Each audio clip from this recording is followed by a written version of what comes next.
আসসালামু আলাইকুম রহমতুল্লাহি বারাকাতু। কেমন আছেন সবাই? আশা করি সবাই ভালো আছেন। আজকে আমি আইসিটি পরীক্ষার পূর্ব মুহূর্তে একটি গুরুত্বপূর্ণ এমসিকিউ তোমাদের জন্য নিয়ে এসেছি ভিশনারি কোচিং সেন্টারের পক্ষ থেকে। এখানে একটি গেট রয়েছে। এই গেটের সিগন্যাল রয়েছে। এই সিগন্যালগুলোকে বলা হয় বাফার গেটের সিগন্যাল। এই সিগন্যালগুলোর সাংখ্যিক মান আমরা কিভাবে বের করব? এজন্য আমাদেরকে একটা কনসেপ্ট আগে জানতে হবে। খুবই ইম্পোর্টেন্ট কনসেপ্ট। এটা যদি আমরা কনসেপ্ট জেনে ফেলি তাহলে এরকম টাইপের প্রশ্ন আসলে আমরা ইজিলি সমাধান করতে পারব।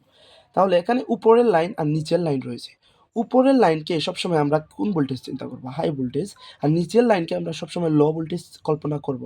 এবং উপরের লাইন যে রয়েছে হাই ভোল্টেজ এটার মান আদর্শ মান 1 হবে। আর নিচের লো ভোল্টেজের জন্য এটার মান হবে 0।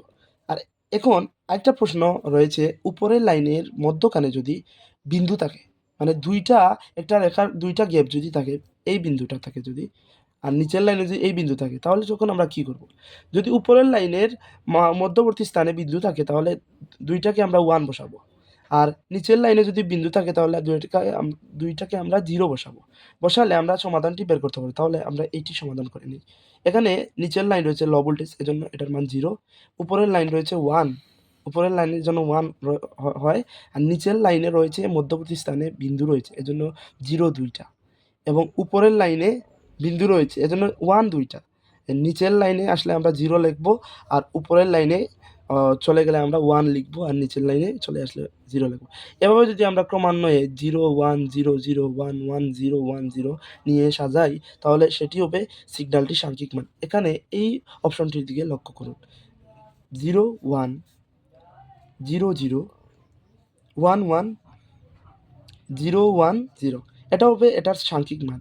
এখন এটা যদি আপনারা বুঝে থাকেন তাহলে এটা আমি আরেকটু ক্লারিফাই করার জন্য এটা আমরা বুঝতে পারি। এখানে একটি সিগন্যাল রয়েছে, আরেকটি সিগন্যাল রয়েছে। এগুলো বোর্ডে আসা খুবই ইম্পোর্টেন্ট এমসিকিউ। আপনারা কিছু সময় ব্যয় করে এগুলো দেখে যান, ভালো হবে আপনাদের।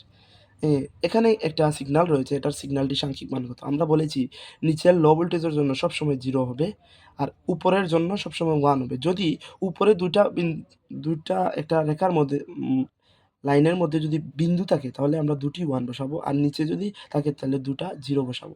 যেমন এখানে নিচের লাইনে রয়েছে এজন্য 0, উপরের লাইনে বিন্দু রয়েছে এজন্য ২ টা 1, নিচের লাইনে থাকার জন্য 0, আর উপরের লাইনে ২ টা বিন্দু থাকার জন্য 1। তাহলে এটা নিয়ে আমরা যদি গঠিত করি ক্রমান্বয়ে 0 1 1 0 1 1, এটা হচ্ছে সিগন্যালটির সাংখ্যিক মান। তাহলে এটা যদি বুঝে থাকেন আশা করি এরকম এমসিকিউ আসলে আপনারা পারবেন। আসসালামু আলাইকুম ওয়া রাহমাতুল্লাহি ওয়া বারাকাতুহু।